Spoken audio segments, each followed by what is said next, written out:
my name is Claire Harrison. I'm the founder and managing director at Harrison's and My HR Experts. We're a Brisbane-based HR consulting firm, so I welcome you along today. We have got a lot of people on today, so it's obviously a very hot topic given we only started promoting it about 36 hours ago. So it's a big decision in the way of awards and annualised salaries, which I'm sure you're all using. So it's really about the lessons learned from the Woolworths and Coles case that recently came out. The new pay period boundary ruling has had a major implication for all HR, payroll and employment law in Australia. It's a landmark federal court decision from September 2025 and definitely has upended widely used annualised salary practices. We'll explore the key lessons from the case, which is around underpayments involving annualised salaries, and understanding the details of this ruling and potentially how it applies to your organisation. So we're only online for 15 to 20 minutes, so I'm going to keep it short and sharp. If you do have any questions, then feel free to contact me on LinkedIn or put it in the chat and I'll get back to you post-meeting. So let us go. As a disclaimer, we're not giving you legal advice. I'm not a lawyer, nor is the information specific to your organisation or to your circumstance. A little bit about Harrison. So as I said, we're a HR consulting firm. We have 4 service areas. So the first one is consulting. That is ad hoc consulting projects, anything around HR, employee relations, work health and safety. That can be from award and pay audits, employment contracts, through to supporting org restructures, learning and development, anything on a fixed fee or hourly rate basis. We have an outsourced HR service, which is being outsourced, insourced, where we do a HR audit, develop a plan and allocate you a HR manager, very suitable for an SME business. We do recruitment onboarding for professional and executive roles. And our new recently relaunched online subscription site is myhrexperts.com.au.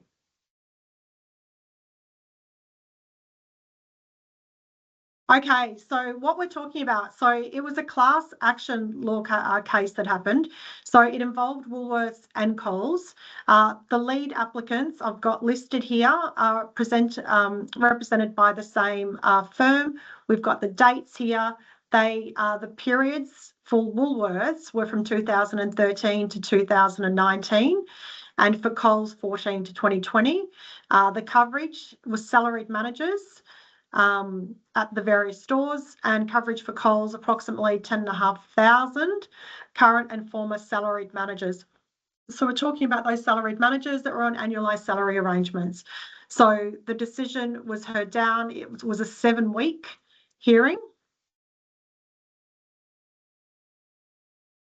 So let's look at the key challenge in this case. So the essence was about they had in place a 26-week averaging in terms of their annualised salaries, and they paid on a fortnightly basis. So the Fair Work Ombudsman and the class action claimants challenged Coles and Woolworths on whether contractual set-off, offset clauses legally satisfied minimum award entitlements. And we're specifically talking in this case about the General Retail Industry Award. So like I said, they were averaging over a 26-week period for their penalties and overtime. And the key question was, is it permissible to pool overpayments and underpayments across multi-pay periods to meet the award obligation? Or must the compliance in terms of averaging be specific and balanced out every single pay period? So that was what the case was about. So really, like I said, it's about in full in each pay period is the message that has come out in terms of this. So the court has ruled on a few key points regarding employee pay, but also record keeping as well. So set off is only allowed within the same pay period. Employers cannot use excess from one pay period. Normally I've used fortnight, I think in here. So normally I'm just using that as an example of what a pay period is because it's fairly typical, to cover a shortfall in the next maybe fortnightly pay period. Each pay period must be considered separately when we're looking at offsetting and averaging and annualised salary arrangements.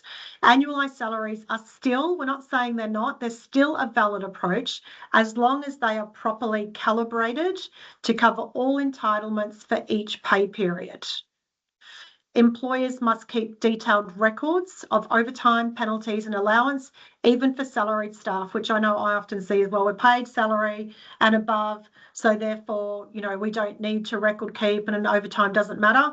This case clearly states, especially when we're using annualised salary arrangements or averaging or offsets, that we definitely need to do that. So the rulings provide important guidance for all employers managing employee pay and entitlements. So why we all need to think about getting it right. So this slide highlights significant risk and consequences of getting payroll and employee compensation wrong. So we're looking at over $100 million in remediation costs for Woolworths as they've had to back pay wages, interest and superannuation contributions. So nearly 30,000 salaried managers and team leaders were underpaid across Woolworths and other major retailers. Retailers are required to keep, not just retailers, let's say employers, are required to keep 7 years of payroll records. Inadequate records can shift the burden of proof to the employer. So just thinking about proactively keeping those records rather than having to go find them when something goes wrong. Beyond the financial impact, there are also risks of class actions, regulatory penalties, reputational damage, employee dissatisfaction, and ongoing compliance orders. The key principles, as we touched on at the beginning, the key principles that we're going to talk about and are critical for ensuring compliance and avoiding liability for employers. So first, pay period compliance. So employers must continuously test that the salary paid in each pay period covers all award entitlements for that period. Whether that pay period is weekly, fortnightly, 4-weekly, monthly, that must be met. Second, record keeping standards, raw roster data or clock in out logs alone do not satisfy the Fair Work Regulations 3.33 and 3.34 in regard to record keeping. Third, the evidentiary burden, inadequate records shift that onus to the employers. So it's on the employer to prove their case and not vice versa. Finally, overtime liability. The reasonable additional hours that many I know use clause may trigger overtime entitlements even without express direction. So I know many contracts that we see say that, that reasonable requirement to work overtime. So we just need to be clear that just because you're saying that doesn't mean it's included in the annualised salary or pay rate. We need to get more specific about that. Understanding and applying these principles is essential to protecting your organisation from legal risks and ensuring fair treatment of employees. So it's definitely a changing space when we look at that averaging in the pay period versus what we might be doing or annualised salaries for that matter. So why it matters, so underpayment exposure has increased significantly due to this recent legal ruling. So small gaps in pay can compound over time. So little bits each fortnight can lead to very large remediation costs with interest and superannuation and penalties like we looked at in this case that are expensive for employers. So offset clauses allowing averaging across pay periods are no longer considered to be legally valid. Contracts need to be carefully reviewed and updated to ensure compliance on a pay per period basis rather than a longer period of averaging. Payroll and timekeeping systems must be overhauled to support detailed pay per period analysis rather than set and forget approaches. And I know there are definitely some systems, either payroll systems or time and attendance records, that can actually do that for you in terms of clicking on the button that looks at, so within the pay period has the boot test, the better off overall test been met, which is fabulous and completely automates that process. But if not, it's something that you're going to need to look at how you're going to do that. Regulatory bodies and courts now have clearer precedent. So this is a very clear precedent to challenge creative offset practices across all industries. So talking about all industries, so the principles that we've discussed apply broadly across different industries, not just retail. So here are some examples of how the issues around annualised salary models impact workers in healthcare, hospitality and manufacturing. So in healthcare, the heavy use of shift loadings, penalties, weekend differentials creates a high variability in pay between periods. So if you're going to be using annualised salaries or offsets, we need to be really thinking about correctly calculating that to ensure that we're meeting our minimum requirements. In hospitality, I know we often see there's a lot of the use of loaded rates, plus there's variable rostering, penalty rates. So that makes these sectors particularly vulnerable to pay per period shortfalls. In manufacturing, the shift work and overtime patterns require careful reconciliation of entitlements on a pay period basis. I know anyone that's in this industry, it's a very complex award with very clear and complex rules that you need to ensure that you do meet. So the key point is that these challenges with annualised salary models are not limited to retail, unfortunately, but affect a wide range of industries that rely on award-covered employees, which is basically every organisation. Okay, so this is a very complex slide, so I'm not going to go through it in detail, but I think one of the issues is that it's still going to be a little bit unclear. So we know that we have awards that have averaging provisions within them. So what's still unclear, and if we look at Fair Work, there's some notes that have been released, but Fair Work doesn't yet provide fully worked examples in every industry or award on how to implement the pay per period top-up or reconciliation in those borderline cases.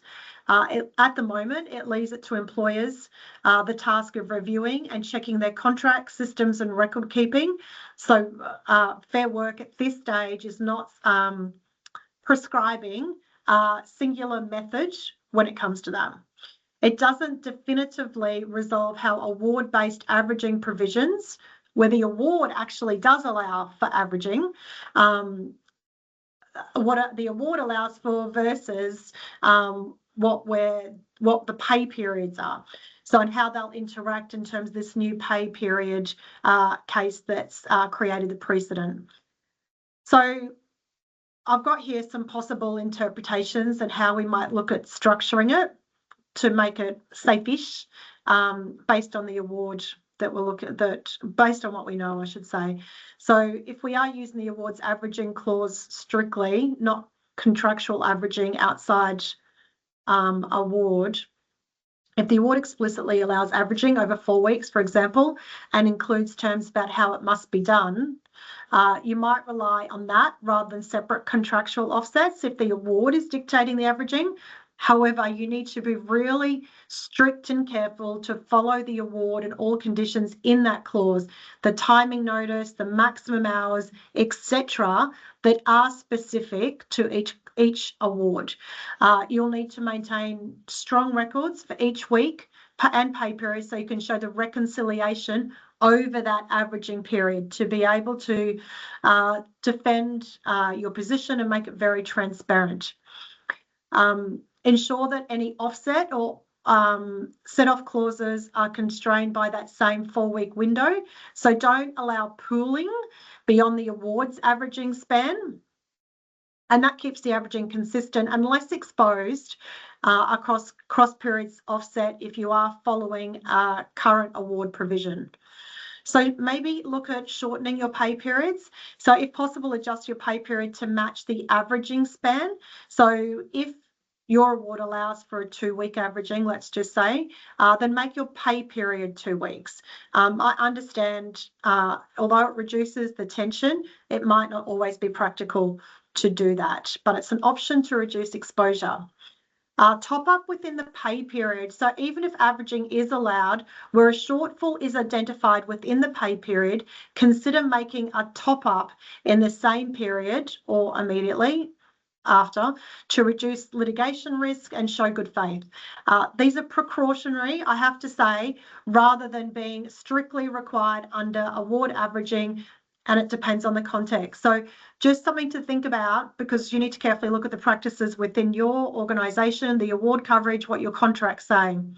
So I would also say if your contracts or if you've got IFAs, flexibility agreements in place, explicitly reference the awards averaging, ensure that employees understand how that averaging actually works.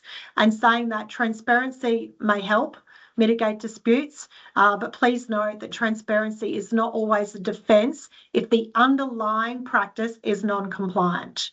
Something to think about in terms of reviewing your existing arrangements. So key takeaways from the presentation today are critical for ensuring pay period compliance and avoiding issues with award-covered employee pay. And again, I'm going to reiterate, is just because you pay someone salary or above the award does not mean that they're award covered. The majority of employees and industries in Australia are award covered. So first, each pay period creates discrete obligations. So overpayments in one period cannot make up for shortfalls in another. Employers must ensure every single pay cycle meets minimum award entitlements. This requires continuous real-time auditing. A set and forget approach in terms of payroll, time and attendance and rostering is insufficient. Employers need to actively monitor and verify that pay and pay practices, time and attendance are compliant. Finally, the time to act is now. Employers should review their arrangements, upgrade systems, strengthen records, and remediate any issues proactively before any claims arise. So waiting until problems surface is a high-risk strategy. If we look at the beginning of the presentation in terms of what it has cost Woolworths and Coles and other retailers, it is significant, and they have gone back on 7 years plus the interest and superannuation payments. So it's not put my head in the sand and wait for something to happen. It's a proactive strategy that you need to take. So recommended actions, you should check your contracts, particularly any offsetting provisions, payroll and record keeping systems, check them as well to make sure you're compliant in light of this decision, this case.